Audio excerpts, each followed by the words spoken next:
Hi. കള്ളി രാമേന്ദ്രൻ അല്ല.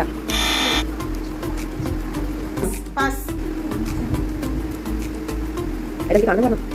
വീട് വിളിച്ച വിശുദ്ധനാണ്. വിശുദ്ധനാ ആലിച്ചു. മറ്റേ ഇവന്റെ പടം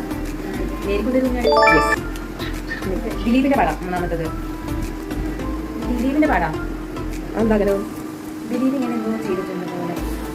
അല്ലെ മമ്മൂട്ടി മറ്റേ ഇവിടെ ലൈലാലി മമ്മൂട്ടിയുള്ള ആ പടം ലാസ്റ്റ് ഓമശാന്തി വെച്ചാന. ഇതാണ് മിന്നൽ മുരളി. ഞാൻ ഡിസ്കസ് ചെയ്താ ചെയ്യ ലാസ്റ്റ്. ഇതേ മുതല് മറ്റേ ഉള്ളിൽ ഒന്നിന്റെ പടാണോ? നമ്മളെല്ലാരും കണ്ടു. അതാണോ?